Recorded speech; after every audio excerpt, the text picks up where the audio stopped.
Hello and welcome to Cooking the Books with Heather. Today we're working from yet another new book. Santa was very generous and I got a lot of new cookbooks for Christmas this year. We are working from Dinner in French by Melissa Clark, and we're going to be making yet another apple cake. This is called the Rustic Buckwheat Apple Ginger Cake. So it's a lot like the cake we made from Dory Greenspan's book, which I will link up here, because that will go out first. But it has some different stuff in it. So we'll see which one we like better. The ingredients are very similar. Everything is really very similar, but there are a few other things. So my oven's on 350. My pan is buttered and floured this time. And I also put parchment on the bottom. It's the same pan. And I did have a problem getting the cake off the bottom of the pan before. It kind of was just kind of sticky. That's okay. This will deal with that. Couldn't see it. It was fine. We're going to start with this cake, and we're going to put our dry ingredients in this bowl. We've got some all-purpose flour. I'd weighed this all out with a kitchen scale because those measurements were there and I didn't have to dirty my measuring cups, so that's fine. I've got some buckwheat flour. So this is one of the ingredients that we didn't have in the other one, but there's just a little bit, not a lot. And then in here I have some fine sea salt. I did use the fine sea salt this time, and baking powder. The fine sea salt is a little moist compared to other salts, but that's okay.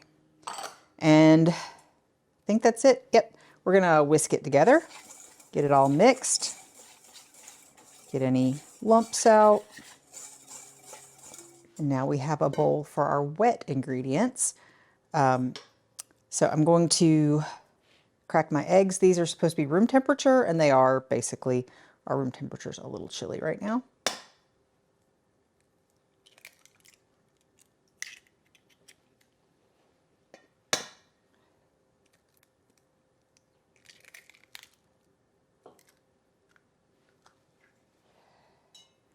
And I'm going to just beat these up a little bit just to get them started.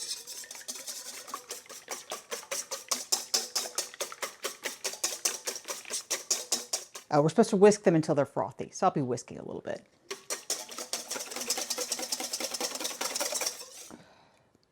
Good enough. I'm going to add sugar. This is just granulated sugar. And then we need brandy. We didn't have plain brandy, but we do have Calvados, which is basically an apple brandy. And this is another ingredient that's different than the other recipe. Dory Greenspan used rum, a dark rum, which I thought was delicious. So we'll see what we think about the brandy.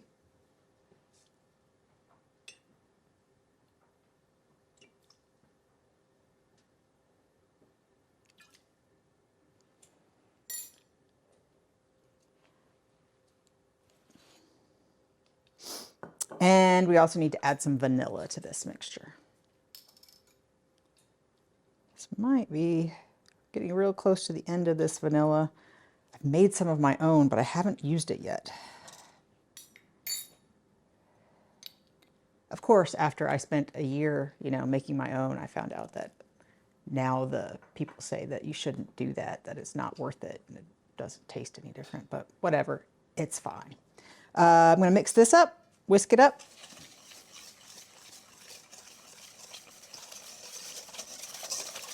There we go. Now we're supposed to whisk in half of our melted butter, which is kind of annoying. But we're going to do the butter and flour in 2 portions each. So first butter, and then the flour mixture, and then butter, and then the flour mixture. So approximately half. It'll be fine. I just get about half of our flour mixture.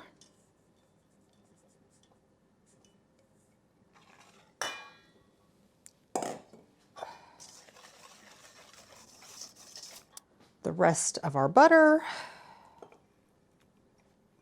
and the rest of our flour mixture.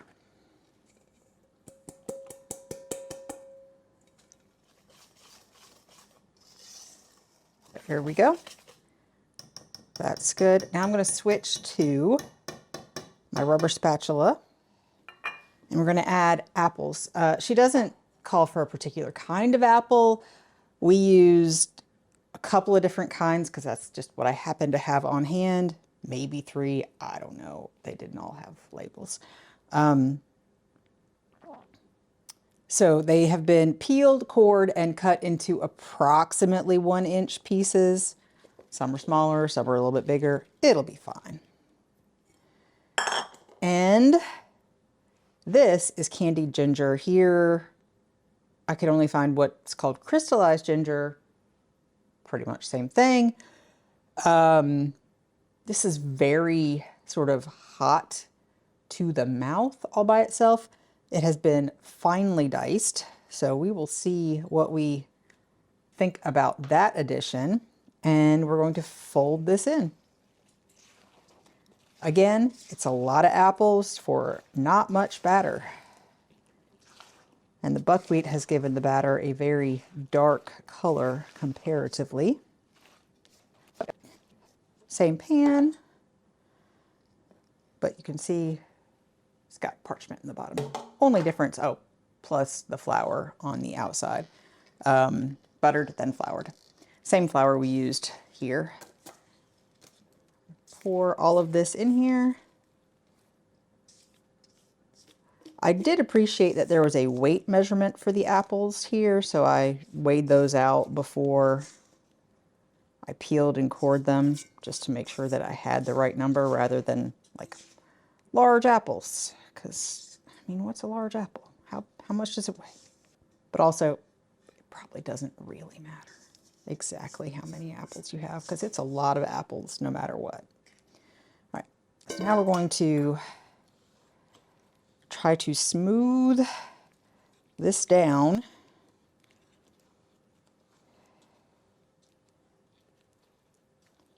And I'm going to use my hands because they are clean.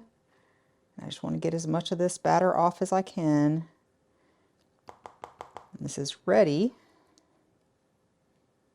to go into the oven for 60 to 70 minutes until a toothpick inserted in the center comes out clean.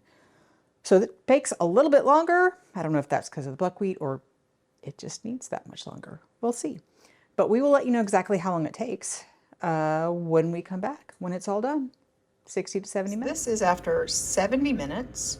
Now we're gonna let it rest for 5 and take off the ring.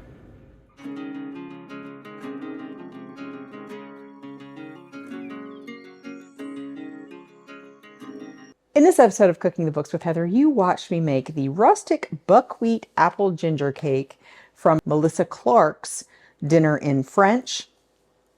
And it was very much like the first recipe we tried from Dory Greenspan's book, Around My French Table, which we absolutely loved. And really the recipes are very, very similar.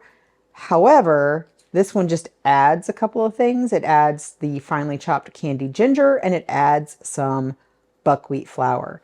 Other than that, they are very, very similar recipes. I didn't look exactly 1-to-1, but very similar. I think the same amount of butter, the same amount of flour, all of that. We did not like this one as much. My husband said it tasted healthy, which is interesting. I don't know if it was the buckwheat flour addition. I liked the ginger flavor. Now the candied ginger can be very, very strong, so you do want to cut that up a lot. But I liked the addition of the ginger.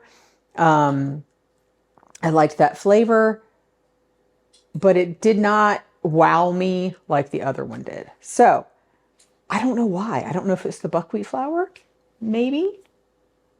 I don't know if I did cook this one a bit longer.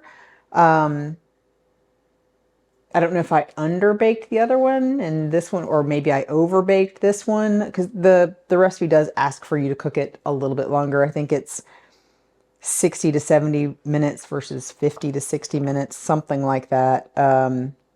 Yeah, this one says 60 to 70 minutes. I think I cooked the other one just at 60 minutes. I did cook this one the full 70 minutes. I don't know what it is, but if you really like the flavor of candied ginger, if you like ginger in your apple desserts, I think that would be a worthy addition. And all I can think is, oh, I also think that the rum, in here we used brandy. We actually used Calvados, which is an apple brandy. I really think the rum, the dark rum in the other recipe made a huge difference as well. So maybe that's what it is.